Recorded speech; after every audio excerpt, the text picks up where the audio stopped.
Hey guys, তো তোমরাও কি আমার মতন চুল পড়ার সমস্যায় ভুগছো? তোমাদেরও কি আমার মতন এরকম সামনে টাক পড়ে গেছে আর হেয়ার গ্রোথ হচ্ছে না, প্লাস এত পাতলা হয়ে গেছে চুল? তো চলো তোমাদের সাথে আমার একটা সিক্রেট শেয়ার করি, যেটা আমাকে অনেক হেল্প করেছে।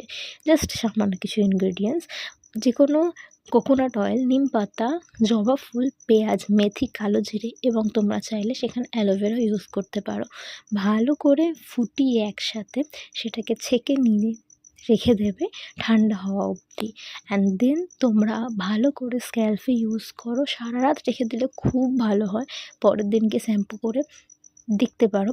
হ্যাঁ, আমি এটা বলবো না ১ দিন ২ দিন বা ৪ দিনে কোনো রেজাল্ট দেবে। অফকোর্স কোনো প্রোডাক্টই এত তাড়াতাড়ি রেজাল্ট দেয় না।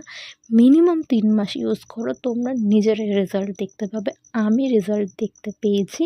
আর এই ভিডিওটা ৩ মাস ধরে আমি জমিয়ে রেখেছিলাম, নিজে যদি ফল পাই তাহলে শেয়ার করব বলে। এখন আমার হেয়ার গ্রোথও অনেকটা বেড়েছে। তোমাদের এই ভিডিওটা ভালো লাগলে অবশ্যই লাইক করো।